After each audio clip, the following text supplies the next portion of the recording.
Assalamualaikum warahmatullahi wabarakatuh. Alhamdulillah wassalatu wassalamu ala Rasulillah wa ala alihi wa man walah. Syada la ilaha illallah, syada Muhammadan abduhu wa rasuluh. Allahumma salli ala sayidina Muhammad wa ala alihi wa sahbihi ajma'in. Bertemu kita dalam majlis ayah pemimpin masuk syurga sekeluarga. Alhamdulillah kita memanjatkan kesyukuran pada Allah Subhanahu wa taala pada pagi Jumaat penuh barakah pada bulan Ramadan ini.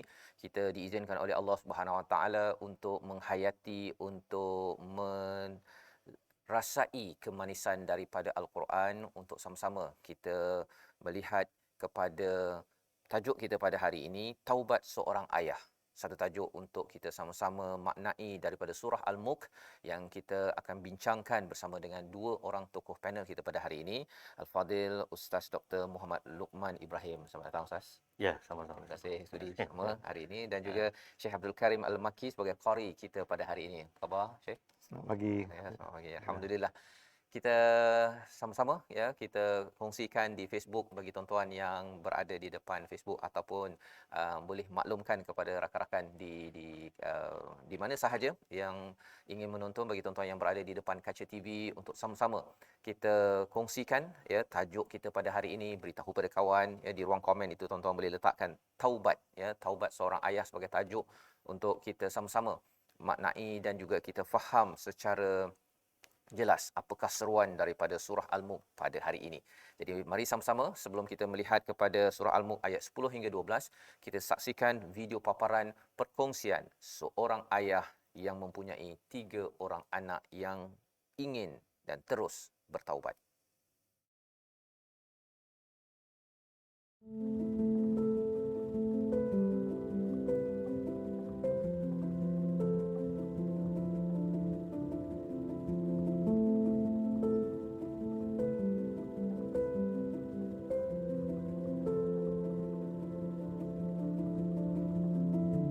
Sepanjang bergaul dengan dia orang, saya tengok kebanyakan lah, minta maaf, kebanyakan tak ada keinginan untuk berubah kan.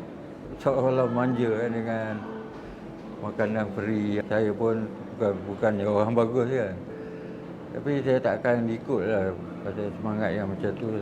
Saya ingat sampai bila-bila pun takkan berubah.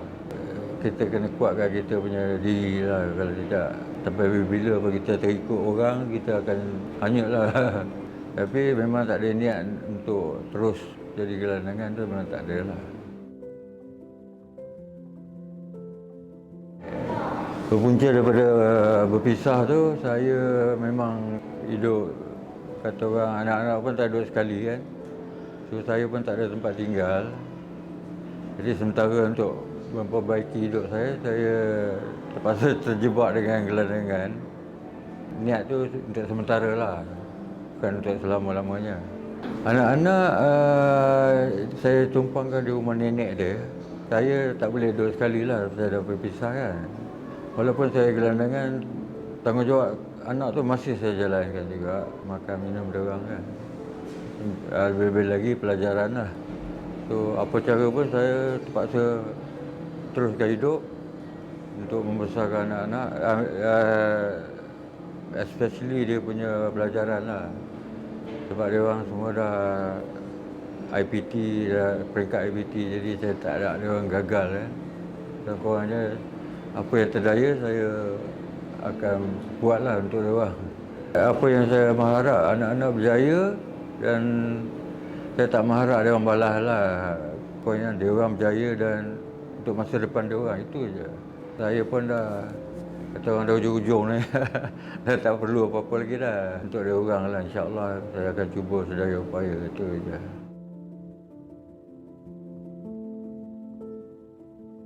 Bagi saya, kalau kita tak tunaikan tanggungjawab kepada anak, itu mungkin satu kesalahan. Perlu bertobat juga lah. Bukan bertobat dari segi macam-macam cara tobat kan. Bagi saya, kalau saya tak tunaikan, mungkin satu kesalahan, dan saya perlu bertobat lah dari segi mendidik anak, itu aja. Lain tu tak rasa bersalah lah. Mungkin dah takdir kita dah tak boleh bersama kan. So yang penting bagi saya, anak-anak lepas, besok dia orang dah boleh hidup sendiri kan. Itulah harta, saya tak ada harta pun untuk anak-anak kan.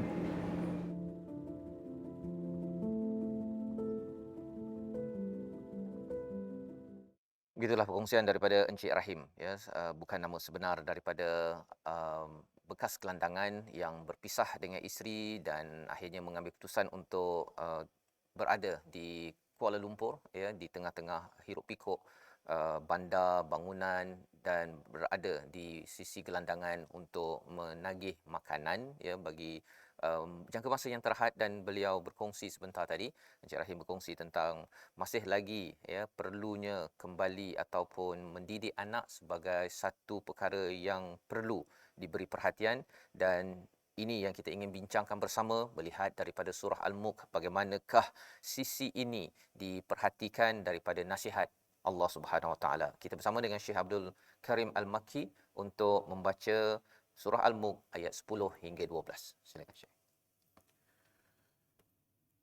أعوذ بالله من الشيطان الرجيم بسم الله الرحمن الرحيم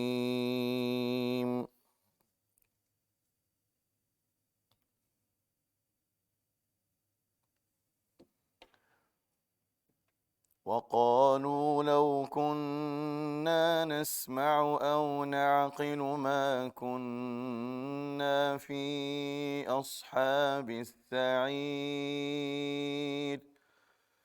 فاعترفوا بذنبهم فسحقا لأصحاب السعير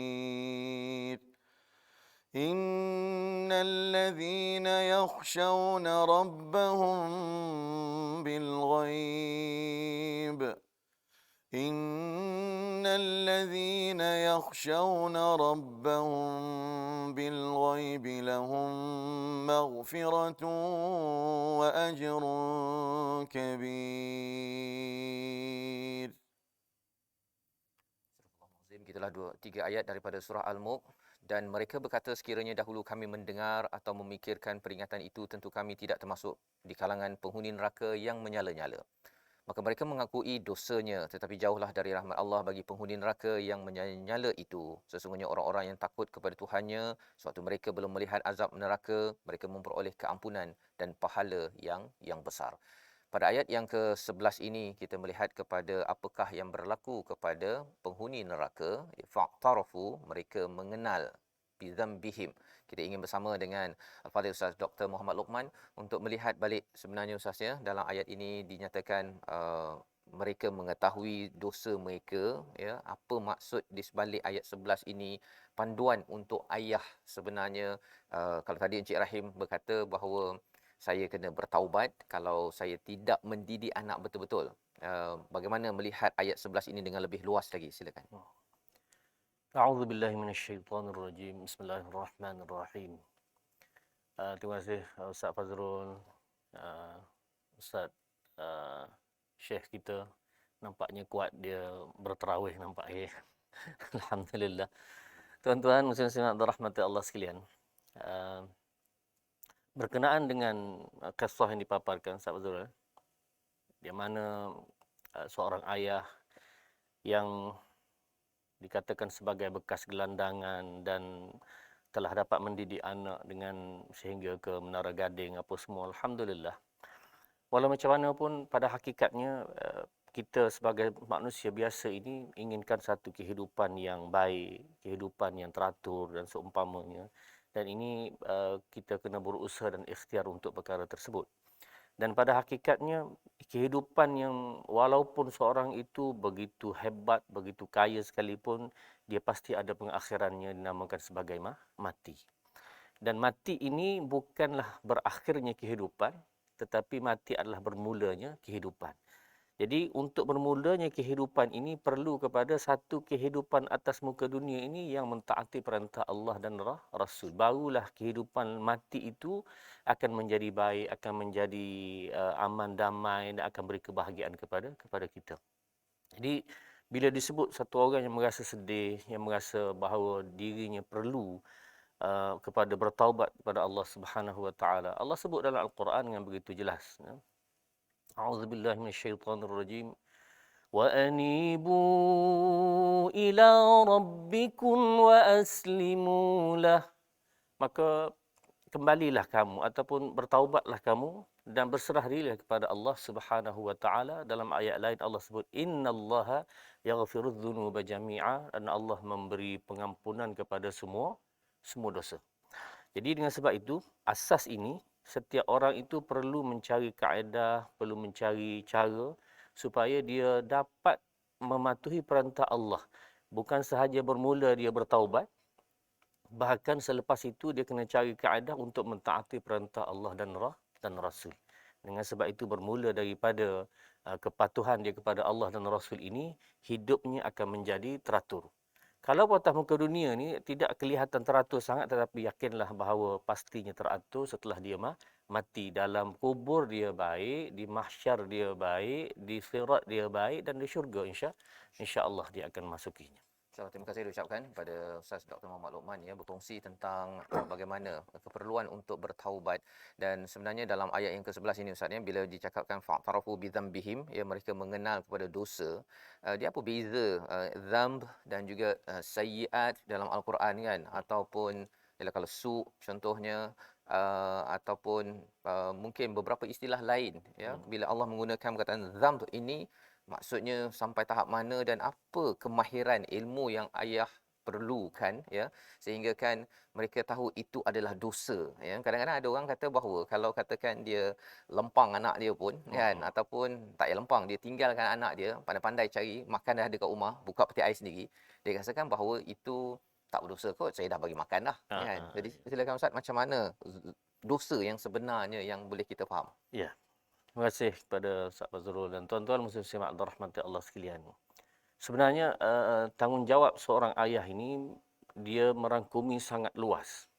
Bukan hanya memberi makan. Memberi makan adalah satu daripada tugas. Memberi tempat tinggal, memberi pakaian, itu salah satu daripada tugas.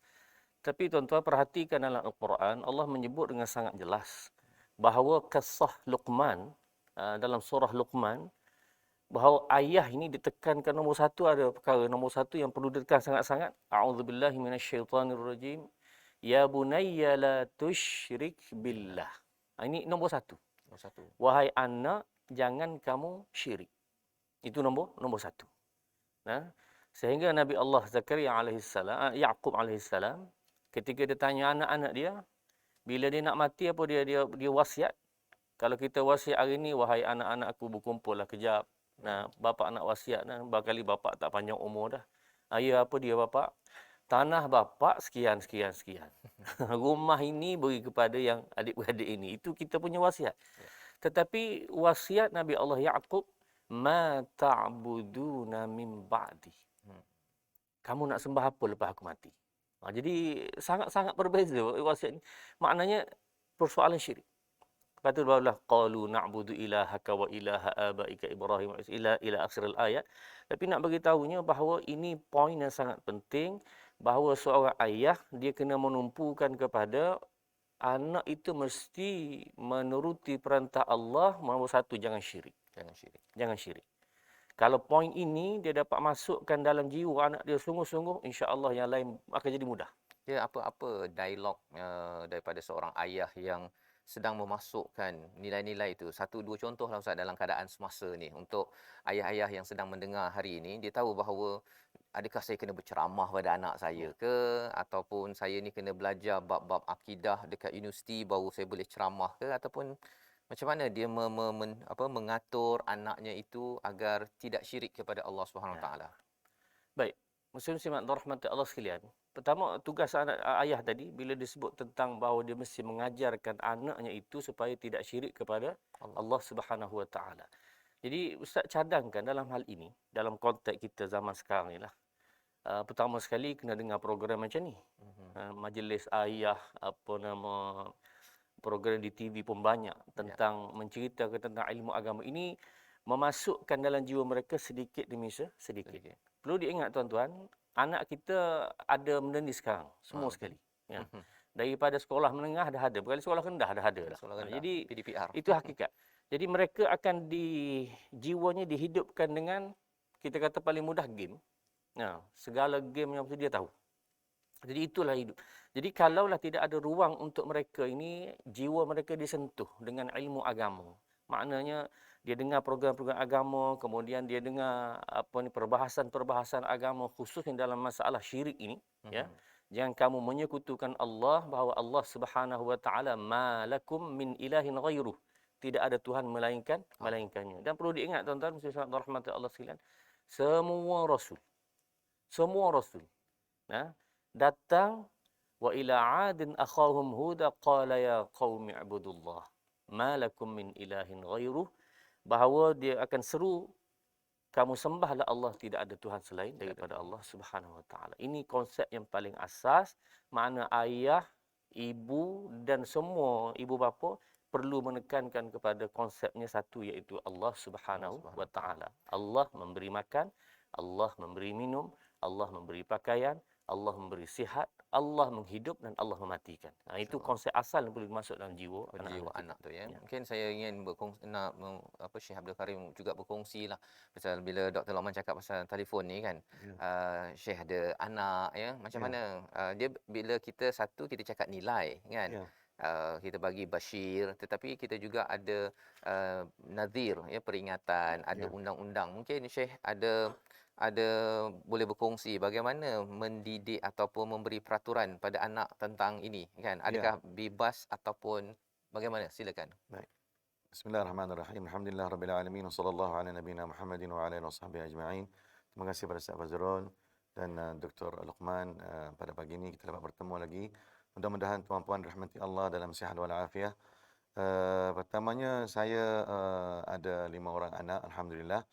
Yang sulung dah menghafal Quran, alhamdulillah, dengan doa, berkat doa keluarga dan sahabat-sahabat semua dah menghafal 22 juzuk, alhamdulillah. Masa mereka kecil dulu, saya ingat lagi, memang dengan keadaan media sekarang ni, dengan handphone dan sebagainya, tak boleh nak nafikan zaman kita tak sama dengan zaman mereka. Jadi kita nak hukum, nak kata ayah dulu tak ada handphone pun, korang ni ada handphone dan sebagainya, kita tak boleh. Sebab kita kena mencari nasihat yang sesuai dengan semasa, iaitu kita menjadualkan kegunaan handphone ataupun tak memberi kebebasan 100%. Ada setengah ayah ni dia bagi, ambil, serahkan handphone, kau nak buat apa buat, asal duduk kat rumah je. Belum tentu di rumah tu dia berada dalam keadaan selamat. Kemungkinan dia ada dalam bilik dia, tapi dia di alam lain bersama dengan kita, tapi di alam lain. Di alam lain maknanya kemungkinan dia berkomunikasi dengan sahabat di luar sana, di luar negara. Kemungkinan lelaki dia berkawan dengan perempuan, mesej dan sebagainya. Walaupun handphone tidak ada SIM card, tapi dia orang boleh hubungi lagi dengan melalui DM di Facebook, IG. Kita kata, aku dah bagi dah handphone ni, ada internet je, boleh tengok YouTube je. Tapi insyaAllah dia dapat berkomunikasi dengan orang lain. Tak ada. Sebenarnya kalau tak ada SIM card pun, dia boleh hubungi dengan siapa pun. Melalui Facebook, melalui Instagram, melalui TikTok dan sebagainya. Jadi bagi saya kontrolkan anak saya supaya mereka ni tahu apa dia batasan-batasan yang ada dalam handphone. Saya cerita pengalaman daripada kawan-kawan, ada yang telah kembali ke rahmatullah, dia share dalam Facebook dia, macam-macam dia share, benda-benda yang maksiat, benda-benda yang tak memberi manfaat. Bila dia meninggal, view dia naik, Ustaz, Doktor. Sebab orang pakat ziarah tengok dia. Tengok, ni punya Facebook arwah ni Facebook sekian ni. Semua ada dengan pakaian yang tak tutup aurat, dengan dia share benda-benda yang tidak memberi manfaat. Saya kata, apa dia nak jawab di hadapan Allah Subhanahu Wa Taala? Kiranya kalau kita banyak akaun, banyak lagi lah jawapan kita dengan malaikat nak jawab apa. Kenapa buka Facebook? Kenapa buka IG? Kenapa buka TikTok? Kenapa buka? Semua nak show, semua nak cerita ke orang, semua nak buat benda yang tak memberi manfaat ke atau memberi manfaat. Jadi di sini saya nasihat kepada anak saya. Alhamdulillah mereka pun dengar, dan saya selalu tengok apa ada dalam handphone. Mana kita kena cek apa dia yang dia buka, apa dia main, game dan sebagainya. Jadi kita tak boleh nak larang serta-merta. Dengan zaman sekarang ni kita kena kata dengan hikmah, bil hikmati wal mau'izati hasanah. Jadi kita kena, jangan kita abaikan anak 100%. Walaupun kita ada duit, tapi kebahagiaan dan akhlak anak ni tak boleh memberi dengan benda yang dengan gadget dan sebagainya. Serta doa, serta kita kena cek sekali, tengok menatau, tengok macam mana dia orang ni guna. Wallahu a'lam. Baik, terima kasih diucapkan pada Syekh Abdul Karim untuk berkongsi bagaimana pelaksanaan dalam menguruskan inilah gadget ini, kerana ia adalah cabaran, Ustaz, cabaran zaman sekarang. Bercakap tentang syirik itu, maksudnya dia boleh masuk unsur-unsur, boleh macam-macam dapat, sama ada yang ke arah kebaikan bagus, tetapi yang tak bagus pun boleh didapatkan daripada satu alat ini yang kalau katakan ianya tidak dikuatkan keimanan bagi si anak, dia bukan bagi si anak ni, si bapa sekali je kan, bapa dan mak ni sekali. Jadi ini yang menyebabkan bila melihat kepada ayat 11 tadi, fa'tarafu bidzambihim, mereka baru mengenal ya kepada dosa, tetapi dah lambat dah Ustaz. Dah lambat. Jadi bila bercakap tentang lambat, macam mana sebenarnya, mungkin Ustaz boleh kongsikan sekerap mana sebenarnya ayah perlu sedar tentang taubat ini ya. Kalau zaman Nabi itu Nabi istighfar, padahal Nabi bukannya berdosa pun kan. Jadi apa pelajaran daripada sunnah Nabi, sahabat yang bertaubat dalam menjaga keluarga ini? Silakan Ustaz. Bismillahirrahmanirrahim. Terima kasih Ustaz Fazrul. Tuan-tuan muslimat dan rahmati Allah sekalian. Bila disebutkan tentang masalah dosa, maksiat, tak ada siapa pun yang tak terkena. Tak ada siapa yang tak terkena. Semua sekali, baik ustaz, baik tuan-tuan, puan-puan, semua mesti akan terkena dosa ini. Makna salah dan silap mesti ada. Tetapi dalam hadis Nabi SAW menyebutkan bahawa manusia ni sifatnya masalah. Kullu bani Adam khata' wa khairul khata'in. Tapi di kalangan yang pesalah-pesalah ini, berdosa ini, ada yang terbaik. Apa dia? At-tawwabun. Jadi sebaik-baik yang bersalah ialah orang sentiasa bertaubat kepada Allah Subhanahu wa taala. Baik, kalau Ustaz Fazrul sebut tadi bahawa Nabi SAW akan beristighfar paling kurang 70 kali satu hari. Satu hari. Padahal Nabi maksum. Tidak berdosa. Tapi tuan-tuan, ini menunjukkan Rasulullah nak ajar kepada umatnya, aku yang tidak berdosa ni istighfar. Maknanya kamu yang berdosa lebih lagi kena istighfar kepada Allah Subhanahu wa taala, dan paling kurang astaghfirullahal azim, astaghfirullahal azim, astaghfirullahal azim. Dan tuan-tuan, bila kita rasa kita dosa banyak, kesalahan banyak, dan bagaimana kita nak jumpa dengan Allah Subhanahu wa taala satu ketika nanti bila kita mati, mesti akan berhadap dengan Allah Subhanahu wa taala. Wa kulluhum atihi yaumal qiyamati farda. Setiap manusia akan jumpa dengan Allah satu lawan satu. Langsung. Tidak bersama ramai-ramai, tak. Tapi seorang lawan seorang. Masa tu nak jawab. Macam ustaz kita nak jawab kan. Allahumma. Allah akan bertanya satu persatu tentang apa yang kita buat. Nak kata bukan berpeluh lagi lah. Rasa kalau boleh mati terus masa tu pun tak apa. Ya. Kenapa? Kerana begitu berat persoalan yang Allah Subhanahu wa taala nak tanya. Tetapi Allah Subhanahu wa taala memberi satu harapan kepada manusia, harapan kepada manusia dalam hadis Nabi sallallahu alaihi wasallam, "Lau balagat dzunubuka ainanas sama." Katakanlah dosa kita ni banyak sangat. Banyak mana? Sampai ke langit. Sampai ke langit. Allahumma thumma astaghfirli. Kemudian dia minta ampun kepadaku. Aghfiru lahu. Aku mengampunkannya wala ubali. Aku tak kisah sikit pun. Dengan erti bahawa Allah ni walaupun kita banyak salah, tapi Allah buka dia punya rahmatnya, wa rahmati wasi'at kulla syai', serah kepada manusia ini, kalau kamu buat rahmat aku sentiasa ada. Jadi dengan sebab itu tuan-tuan muslimat dan rahmati Allah sekalian, kita hendaklah aturkan hidup kita ni, khususnya lebih dari bulan Ramadan ni, pagi itu kena ada istighfar. Istighfar ini ada orang sebut istighfarlah sebanyak-banyaknya. Yang ini Ustaz nak sebutkan susah. Sebanyak-banyak ni banyak mana Ustaz? Mana? Susah. Dan kita nak aturkan tak boleh. Sebanyak-banyak. Jadi, berapa banyak? Baik, begini tuan-tuan. Kaedahnya, kalau dapat, tetapkan istighfar ini pagi contohnya 50 kali. Contoh. Petang 50 kali. Dapatlah 100 kali. Yang paling baik, cadangan para ulama dalam hal ini ialah 100 kali pagi, 100 kali petang. Itu istighfar. Paling kurang astaghfirullahalazim, astaghfirullahalazim. Sambil bawa kereta aja. Kalau atas motor pejabat itu pun, maksudnya atas motor saja istighfar.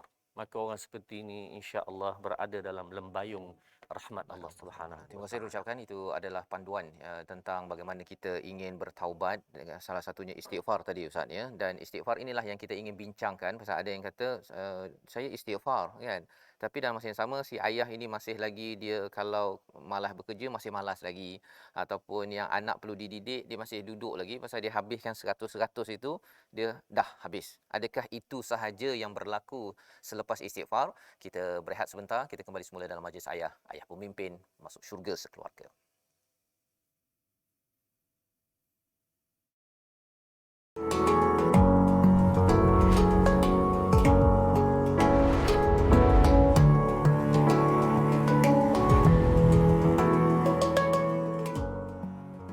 أستغفر الله رب البرايا أستغفر الله من الخطايا أستغفر الله رب البرايا أستغفر الله من الخطايا أستغفر الله رب البرايا أستغفر الله من الخطايا أستغفر الله رب البرايا أستغفر الله من الخطايا أستغفر الله رب البرايا أستغفر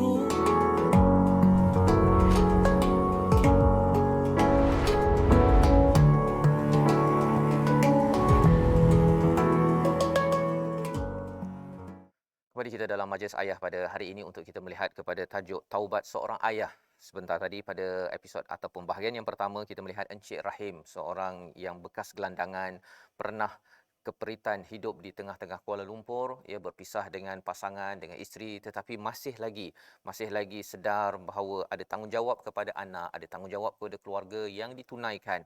Dan ini adalah satu contoh betapa ayah ada tanggungjawab untuk menunaikan apakah yang perlu dididik kepada anak, melihat kepada perjuangan kehidupan, kerana yakin bahawa hubungan ayah dan anak itu, hubungan dalam keluarga itu tetap terjalin indah untuk terus ke syurga Allah Subhanahu Wa Taala. Tetapi dalam masa yang sama untuk bertaubat ini kita ingin memahami bagaimanakah panduan dalam Al-Quran, adakah ianya berulang untuk kita istighfar 50-100 kali, kemudian duduk lagi di tempat yang sama, ataupun ada perkara lain yang perlu kita fahami.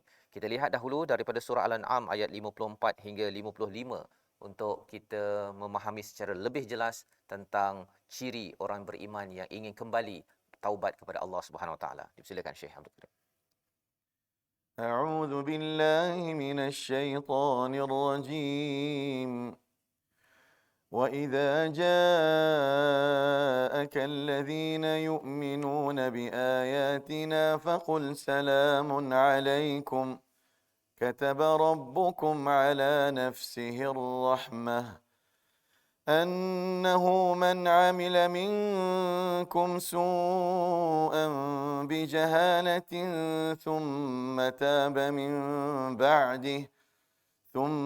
تاب من بعده وأصلح فأنه غفور رحيم وكذلك نفصل الآيات ولتستبين سبيل المجرمين صدق الله العظيم. Dan apabila orang-orang beriman kepada ayat-ayat kami datang kepadamu, maka katakanlah, Assalamualaikum, salam sejahtera untuk kamu. Tuhanmu telah menetapkan sifat kasih sayang pada dirinya, iaitu barang siapa berbuat kejahatan di antara kamu kerana kejahilan, kemudian dia bertaubat setelah itu dan memperbaiki dirinya, maka dia Maha Pengampun lagi Maha Penyayang. Dan demikianlah kami terangkan ayat-ayat Al-Quran agar terlihat jelas jalan orang-orang yang soleh dan agar terlihat jelas pula orang-orang mujrimin, orang-orang yang berdosa. Jadi dua ayat ini amat menarik Ustaz, kalau Ustaz boleh ceritakan apakah proses yang perlu dilalui oleh seorang ayah ya ataupun seorang ibu yang menemankan ayah macam mana uh, environment ataupun prosesnya itu agar taubat itu benar-benar berlaku sehingga Allah tawarkan tadi keampunan kasih sayang Ya. daripada Allah SWT. Silakan Ustaz. Baik, terima kasih Ustaz. Muslim-muslimat rahmati Allah sekalian. Bila disebutkan tentang adakah mencukupi taubat, nah, istighfar, lepas tu apa? Nah, ataupun astagfirullah, astagfirullah. Gitu sajalah, duduk di situ saja. Tuan-tuan muslimat rahmati Allah sekalian. Ayat ini menyebutkan dengan jelas annahu man amila minkum su'an, siapa-siapa buat satu dosa, satu kesalahan, summa taba min ba'dihi, kemudian dia bertaubat, wa aslah. Dia membuat satu perkara kebaikan selepas itu, memperbaiki apa yang sebelumnya. Baik. Perbaiki. Memperbaiki apa yang sebelumnya. Kalau dulu dia buat jahat, maka dia bertaubat, selepas itu memperbaiki kejahatan tersebut. Kalau dulu dia buat satu kejahatan, sekarang dia sedang beristighfar, maka dia kena ikuti kebaikan-kebaikan selepas istighfar tersebut. Saya beri contoh. Sekarang kalau kita bangun sahur, kan? Bila bangun sahur, biasanya kalau awal sikit, anak kita tidur balik. Betul kan? Betul. Kebiasaannya lah. Itu seeloknya sahur ni dilewatkan sehingga waktu dekat hampir subuh. Tujuannya supaya bila anak tu dah bersahur apa semua, lepas tu dia terus salat. Itu tujuannya. Baik. Kalau dia tidur, kita alhamdulillah oleh kerana kita orang dah berumur, dah kita pun dah bertaubat apa semua, kita pergi masjid. Berzikirlah kita. Anak tidur. Ini soalan. Baik. Adakah itu menjadi tanggungjawab kita atau tidak? Jawapannya itu tanggungjawab kita. Dan termasuk dalam masalah aslah tadi. Jadi dengan sebab itu lepas solat, hendaklah dia bersegera dengan zikir yang ringkas. Zikir ni tengah jalan pun boleh. Ya, tak ada masalah. Dengan ringkas, terus balik rumah untuk menunaikan kefarduan yang lain. Apa dia? Iaitu mengejutkan anak tadi. Ini satu kefarduan supaya anak bersolat. Ustaz jumpa satu orang, dia bercerita sangat, Masya Allah, sangat bagus. Dia kata, Ustaz, saya alhamdulillah lah sekarang ni dah umur dah meningkat tua. Dia kata bangun awal sikit. Pada bulan sebelum Ramadan pun dia bangun awal. Kemudian semayang tahajud 2 rakaat, beberapa rakaat. Kemudian semayang subuh berjemaah. Kemudian baca Quran, baca zikir. Beberapa helaian Al-Quran dapat dia baca apa semua. 6.50 saya balik baru saya kejut anak. Jadi yang awal tu semua nampak sangat cantik. Ya? Tiba-tiba ujung 6.50 baru kejut anak. Jadi kita astagfirullah. Jadi situ ada satu perkara yang kena diaslahkan, yang kena diperbaiki. Kenapa? Tuan-tuan, kalaulah sekarang kita ni melihat di hujung sana ada budak yang sedang terbakar. Adakah kita akan buat majlis ini? Majlis ayah ini? Dan saya kita berhenti semua tuan, nak selamatkan budak itu. Sekarang tuan-tuan, budak itu adalah anak kita seolah-olah sedang terbakar kerana tidak salat. Dan kita rasa, okey, Masya Allah, kalau inilah perasaan kita, makna kita belum menunaikan hak yang sebenarnya sebagai seorang ayah. Terima kasih diucapkan pada Ustaz untuk menjelaskan ayat 54 ini bagaimana praktikalnya Ustaz ya. Maksudnya bila seseorang itu melakukan su'an bijahalah ini, bertaubat, tapi mesti islah ya, mesti membaiki apa yang dah tersilap tersebut. Dalam konteks ayah sebentar tadi, tak bolehlah dia berzikir lama, biarlah anak dia tu kan. Kadang-kadang mengejutkan anak itu, dia manisnya itu kalau tak dengan ilmu, dia rasa manis berzikir, banyak-banyak baca Quran satu juzuk, orang lain one day one juzuk, dia pun nak one day one juzuk. Rupanya anak belum lagi. Mungkin Syekh Abdul Karim ada perkongsian di situ. Kemungkinan ayah, setengah ayah ni dia kesian. Kesian nak kejut pagi, tidur kesiannya, anak aku tidur tengah mendengkur dan sebagainya kan. Time tu dia kesian, time dia bangun tu dia nak marah pula budak, pasal budak tak tahu diam. Jadi saya bagi tahu kesian sekarang ni nanti tidak memberi sumbangan pada masa akan datang. Maknanya kemungkinan kita kesian dia, kita tak didik dia dengan solat, dengan akhlak yang baik. Sebab tu nanti kalau dia besar, dia derhaka kepada kita balik, tak solat dan sebagainya, dekat universiti, dekat college dan sebagainya, kemungkinan kesilapan pada kita, duk kesian pada kecil dulu, dan dia masa depan dia akan efek pada dia, kemungkinan dia derhaka pada kita, na'udzubillah min zalik, dia tak semayang, kita tak tahu, tengok sejadah pun tak basah. Jadi kita tak tahu apa dia, sebab tidak ada asas. So asas tu perlu pada didik pada usia kecil lagi, sehingga usia baligh insya-Allah, dan dia akan rasa macam dah biasa buat.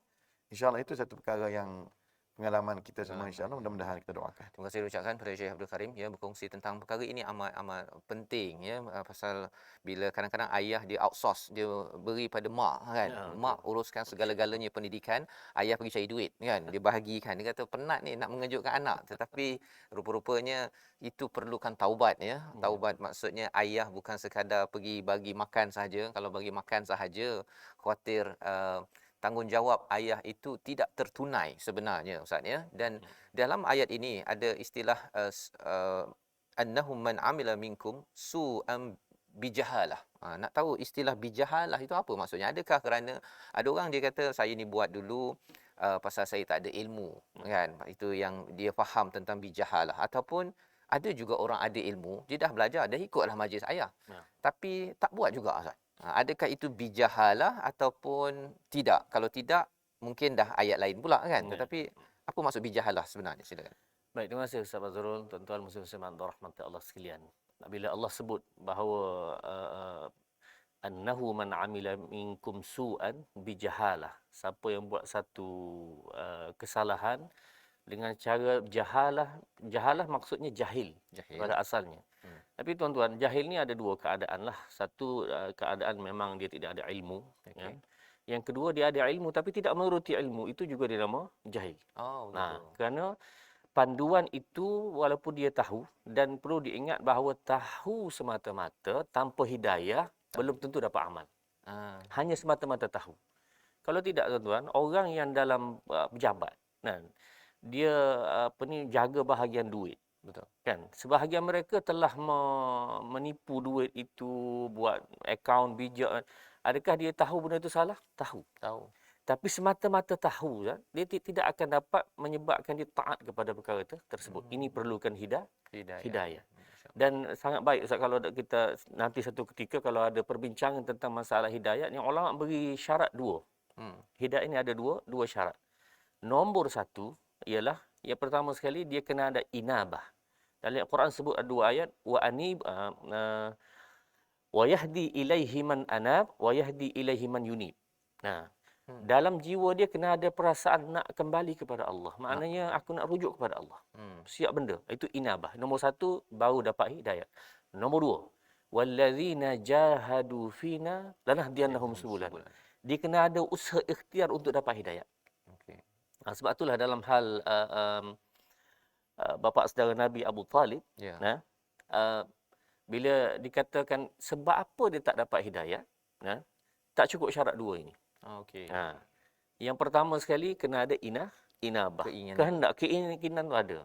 Dan boleh jadi dia ada keinginan tersebut, cuma oleh kerana dia meletakkan pangkat ataupun pandangan kaum dia lebih tinggi, maka itu menyebabkan hidayah itu tersekat. Maksudnya dia Walaupun secara keseluruhannya hidayah daripada Allah Subhanahu wa taala. Terima kasih Ustaz. Diucapkan pada Ustaz ya, berkongsi bagaimana istilah bijahalah itu ya, dia bila baca ayat ini, bagi orang yang tak tahu dia rasa okey saya nak baiki kan. Tapi bagi orang yang dah tahu, ada juga ayah yang dah belajar, dah dengar dah majlis ayah, dah dengar kelas agama, dulu sekolah agama kan, tapi dia masih belum lagi tergerak kan untuk apa, dalam konteks tadi Ustaz ya, dia kat suraunya panjang tapi bab anak tu dia tak berapa sangat kan, ataupun main marah-marah sahaja kepada si anak tersebut. Rupa-rupanya itu juga jahil ya. Itu juga jahil dan memerlukan kepada dua perkara yang dikongsikan sebentar tadi, rasa nak kembali, inabah, dan juga yang keduanya dia berusaha Ustaz ya, lawan betul-betul untuk memastikan hidayah Allah itu dapat diperoleh sehingga kan terus bertaubat, terus membaiki keadaan dalam kehidupan berkeluarga. Jadi alhamdulillah kita dapat pencerahan jelas pada hari ini pada ayah-ayah yang ada, ibu-ibu yang menemankan ayah. Kalau ayah ni tak berapa buat tugas ini kan, apa yang boleh ibu berilah Ustaz ni ataupun buat untuk memastikan ayah ini juga jangan bijahalah itu kekal sampai jahil murakkab pula. Silakan. Baik, tuan-tuan muslim-muslimat dan rahmat Allah sekalian. Sebenarnya kedudukan isteri ini umpama dia sayap kanan, sayap kiri. Orang lelaki ni dia memang dia kena ada sayap kirinya, iaitu isterinya itu. Jadi bagaimana Ustaz Azrul kata, menteri luar dan menteri Ha, dalam. dalam. Okey. Ya, jadi kena ada imbangan antara kedua itu, dan seorang isteri ini boleh sentiasa zakir, memperingatkan kepada suaminya, bang, ini adalah tugas kita dan tugas ini Allah persoalkan di akhirat. Qu anfusakum wa ahlikum nara. Jadi susunan qu anfusakum wa ahlikum nara ini mula daripada syirik, kemudian yang kedua salat, dalam surah Luqman itu menyebut salat, kemudian perintah amar ma'ruf nahi munkar. Ini semua tugasan-tugasan yang satu set ni kena dibuat, dan ini perlu galakkan daripada seorang isteri yang menolak suaminya ke arah kebaikan. Masya-Allah ya. Jadi itu adalah peranan bagi mungkin ibu-ibu yang berada pada hari ini ya, mendengar dalam majlis ayah. Si ayah ni tak sempat dah nak pergi kerja Nak dah kerja. ya. Jadi ada peranan ya, ada peranan selain daripada nanti solat Jumaat ada khutbah ya, ada khutbah. Kita harapkan ekor ataupun hasil daripada majlis ayah ini dibawa di khutbah ya, dan daripada khutbah kita bincangkan balik di majlis ayah program-program begini Ustaz ya. Harapnya bagi ayah-ayah yang mungkin tidak terdedah dengan ilmu keayahan. Kalau adalah ya keibubapaan begini daripada al-Quran, ini mencerahkan, dan mungkin ada yang dah pun tahu ilmu ini, tetapi kita tahu bahawa hidayah Allah ini perlu diusahakan dengan kesedaran yang betul-betul utuh, inabah daripada hati kita kepada Allah Subhanahu Wa Taala.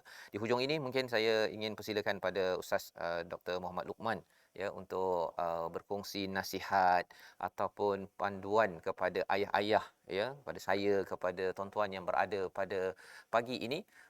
Apakah nasihat doktor untuk memastikan ya bahawa seorang ayah betul-betul mengambil jalan taubat sebelum terlambat, seperti mana dalam ayat 11 surah Al-Mulk, mengaku depan Allah bila dah sampai ke neraka tersebut sudah terlambat. Nasi sudah menjadi bubur. Tetapi bila berada di dunia ini kadang-kadang sibuk, kadang-kadang si suami rasa saya dah betul, isteri tegur, dia kata sejak bila pula jadi ustazah? Apa nasihat daripada Ustaz? Silakan. Baik, terima kasih Ustaz. Tuan-tuan muslim dan rahmat Allah sekalian. Allah Subhanahu Wa Taala menyebutkan bahawa syarat taubat dalam Al-Quran ini, walladzina idza fa'alu fahishatan aw zalamu anfusahum dzakarullah. Pertama sekali dia kena rujuk kepada Allah, ingat bahawa oh ini satu aku buat ni satu kesalahan. Fastaghfaru lidzunubihim. Dan kemudian diminta ampun kepada Allah Subhanahu Wa Taala, wa may yaghfiru dzunuba illallah, dan Allah lah yang Maha Pengampun itu, walam yusirru, dan dia tidak ulang. Dalam ayat kita baca tadi, illa man taba wa aslaha, bertaubat dan beramal, buat perkara kebaikan selepas itu, maknanya perkara ini sama. Jadi bila dia mengingat perkara tersebut sebagai satu kesalahan, minta ampun kepada Allah, dan hendaklah dia berbuat kebaikan. Kalau dia tak buat begitu, dia bertaubat, dia ulang lagi, taubat, dia ulang lagi, ini dia tidak panggil taubat, dia panggil taubat. Jadi kita sama-sama tuan-tuan dapat mengingati ustaz, diri ustaz dan semua sekali lah berada dalam studio ini dan di luar sana. Mudah-mudahan Allah Subhanahu Wa Taala dengan bermulanya taubat ini akan memulakan hidup kita ini mengikut panduan dan ajaran daripada Nabi sallallahu alaihi wasallam. Sallallahu alaihi wasallam. Jadi terima kasih ucapkan pada Ustaz atas nasihat bersama untuk kita ambil pelajaran tindakan. Kalau di awal tadi Encik Rahim ya, walaupun seorang gelandangan ya, bekas gelandangan, tetapi taubat itu muncul ya, ingin dalam hatinya dan juga berusaha ya sedaya upaya, walaupun mungkin kekangan keuangan dari segi lokasi ya, tidak ada rumah, tetapi taubat itu yang paling mahal yang dilaksanakan oleh Encik Rahim, yang kita boleh contohi. Apatah lagi kita dibekalkan dengan panduan daripada Al-Quran untuk kita terus mencari Tuhan, terus kembali, dan kita doa pada Allah Subhanahu Wa Taala, Allah izinkan kita menjadi orang yang sentiasa inabah ya, sentiasa ingin kembali, ingin merujuk balik kepada Allah, kerana bilakah lagi untuk kembali pada Allah kecuali sekarang lah Ustaz ya, kecuali sekarang. Moga-moga Allah pimpin kita. Kita berdoa dipimpin oleh Al-Fadhil Ustaz Dr. Luqman. Silakan kita doa di akhir Ustaz. A'udzu billahi minasyaitonir rajim. Bismillahirrahmanirrahim. Alhamdulillahi rabbil alamin, wassalatu wassalamu ala asyrafil anbiya'i wal mursalin wa ala alihi wa sahbihi ajma'in. Allahumma arhamna bil Qur'an waj'alhu lana imaman wa nuran wa hudan wa rahmah. Allahumma dzakkirna minhu ma nussina وعلمنا منه ما جهلنا وارزقنا تلاوته آناء الليل وأطراف النهار واجعله لنا حجة يا رب العالمين. Ya Allah, jadikanlah kami hidup ini berpandukan Al-Quran, tunjukkanlah jalan hidayat kami dengan Al-Quran, dan jadikanlah kami syurga, ya Allah. Anak isteri kami adalah orang yang mengikut panduan Al-Quran dan juga mengikut cara Nabi-Mu sallallahu alaihi wasallam. Semoga-moga hidup kami di atas dunia ini menempah kebaikan dan di akhirat mendapat ganjaran sebesar di sisi-Mu, ya Allah. ربنا آتنا في الدنيا حسنة وفي الآخرة حسنة وقنا عذاب النار وصلى الله على سيدنا محمد وعلى آله وصحبه وسلم والحمد لله رب العالمين. Amin ya rabbal alamin. Terima kasih diucapkan pada Ustaz Dr. Muhammad Luqman dan juga Syekh Abdul Karim Al-Maki pada hari ini, ya Syekh, berkongsi bacaan, berkongsi ilmu pada hari ini, tips bagaimana menjadi seorang ayah untuk saya, ya, untuk saya kepada tuan-tuan yang sedang menonton pada hari ini. Harapnya dengan kefahaman kita daripada panduan Al-Quran ini amat melegakan, amat mencerahkan, dan inilah yang kita ingin bawakan, ingin gerakkan dalam tabung gerakan Al-Quran, di mana tuan-tuan boleh menyumbang bersama dan juga menyumbang idea, ya, dan juga cadangan, ya, pada nombor hotline tersebut agar usaha untuk membawa ayat-ayat permata Al-Quran ini masuk kepada setiap hati ayah yang memimpin setiap keluarga, kerana kita yakin bahawa ramai anak-anak, ramai para ibu yang menjerit dalam hati mengharapkan ayah, tolong pimpin kami ayah, walaupun mungkin ayah pernah buat silap, tetapi jom kita sama-sama, ya, kembali kepada Al-Quran, kembali pandu-panduan Tuhan agar kita dapat masuk syurga sekeluarga. InsyaAllah kita akan bertemu lagi dalam siri akan datang untuk kita membincangkan ayat yang ke-12 pada hari esok, insya-Allah.